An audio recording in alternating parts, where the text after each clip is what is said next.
여러분이 말씀하셨던 것처럼 이 문자를 보낸 사람은 JSA 중령입니다.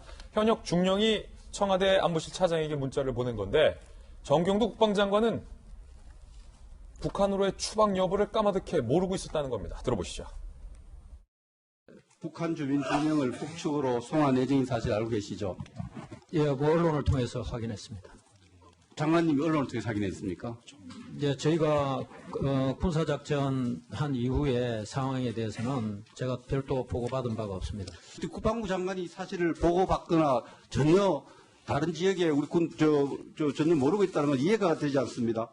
왜 국방부의 소속 군인이 이렇게 송환 과정에 다 개입했고 또 이걸 이제 청와대 관계자한테 보고까지 이렇게 문자 메시지로 하고 있는 거예요. 그 규명을 해봐야 되는 거죠. 자, 방금 들으셨던 것처럼 결국 물리적으로 이 북한 선원 2명을 북으로 데려가서 판문점에서 추방시킨 것도 우리 군이 한 거고 청와대에 이 문자 메시지를 보고를 한 것도 군이 한 건데 국방부 장관은 보고받지 못했다는 겁니다. 깜깜이 속에서. 군 관계자들은 상당히 부적절. 청와대에 있는 파견된 현역 군인들이 있다. 일선 부대장이 청 안보실 차장에게 보고한 건 지휘계통상 하지 않는 일이다. 그러면서 일선 부대장이 정권 수뇌부에 정보 제공하면서 잘 보이려는 행위를 한 것 아니겠느냐라는 이야기도 나오고 있는데 김영주 의원님, 네. 확실히 정경두 장관이 이걸 몰랐다? 보고되지 않았다라는 것은 상당히 이례적입니다. 네, 그렇습니다. 뭐 일면으로는 이제 이 사람들이 사실 군인이 아니고 군사적 충돌이 없었기 때문에 잡는 데까지 했고 나머지는 통일부나 국정원이 알아서 처리할 일이다. 이렇게 생각할 수도 있는 거예요. 다만 이제 이 과정이 어쨌든 군인들이 납부한 과정이 있었기 때문에 중간 보고를 위에까지 해야죠. 근데 지금 몰랐다고 하는 것은 이 사안에 대해서 굉장히 정부가 정보 공유를 굉장히 소수의 말하자면 몇 사람하고만 의사소통을 했다라고 하는 측면. 그러다 보니까 정상적인 통일부라든지 국정원들의 라인들이 배제했다. 방금 나왔습니다만은 안보실에 여러 가지 경찰, 군, 또 통일부 관계자들이 다 모여 있는 게 안보실이거든요. 이제 그 속에서 실제로 각 기관들이 밑에서부터 보고받은 세월호 때도 마찬가지입니다. 사실은 매일 아침 8시, 9시 그 회의 때 세월호 때도 보고가 안 됐다 그 논의를 하고 있는 것과 똑같이 그 사항을 안보실이 공유한 거는 모든 통일부, 경찰, 군 관계자들이 다 같이 회의를 했다는 측면인데 지금 장관이 얘기하는 것은 그만큼의 그런 일반적인 회의 자체도 아닌 그보다 훨씬 소수의 의사소통 그리고 심지어는 국정원과 통일부조차도 합의 안 된 상태에서 몇몇 사람들이 즉 솔직히 얘기하면 1차장이 주도해서 그냥 정리했다. 위에 뭐 안보실장하고 그렇게 대통령하고만 정리했다라는 추론을 가능하게 해요.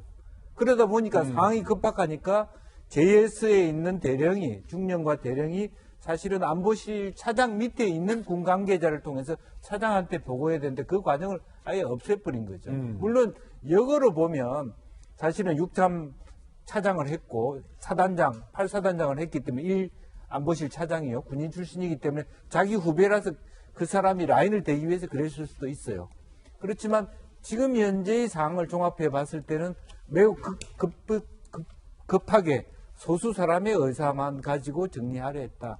그렇게 볼 수밖에 없지 않겠냐 이렇게 생각합니다. 김영주 의원님께서 잘 아시니까 원래대로의 정상적인 절차라면 통일부 의견, 국정원 의견, 우리 군의 의견 다 조율해서 그렇죠. 경찰 의견들도 있는 경찰 거죠. 의견도 네. 정상적인 조율 과정을 거친 뒤에 북으로 송환할지 말지를 결정해야 되는데 지금은 힘 있는 청와대의 면 라인이 그런 절차를 건너뛰고 밀어붙였다는 거죠. 그런 의혹이 된 그런 부분이요. 그러니까 장관도 당연히 장관이 보고하고 말하자면 차장 밑에 있는 군 관계자가 장관 혹은 차관한테 보고를 하면서 실제로 1차장한테 가야 되는 것이 정상적인 그러면 청와대가 이 가정이 사실이라면 왜 이렇게 서둘렀을까요? 우선 저는 역으로 보면 지금 나오지 않는 얘기는 처음부터 북에서 빨리 보내라고 요구했을 가능성이 매우 크다고 보여집니다.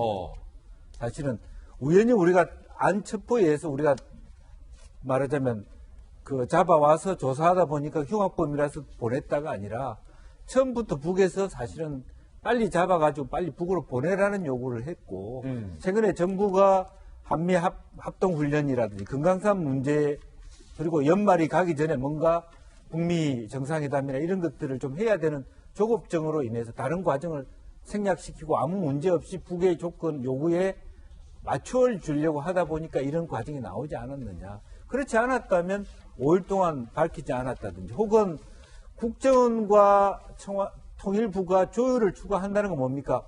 언제 오픈할 것이를 조율하는 거거든. 이미 사람을 보내놓고 난 다음에. 예. 그거 자체도 안 됐는데 사실은 이렇게 바로 차장한테 직보된다라고 하는 것은 뭔가 우리가 솔직하게 내놓지 못할 이유가 있는 거다. 그거는 유일하게 하나입니다. 북한이 매일 전화해서 빨리 보내라는 얘기를 스트레스를 받고 있었다라는 그런 생각을 갖게 해요. 그런 가정, 그런 추론. 네.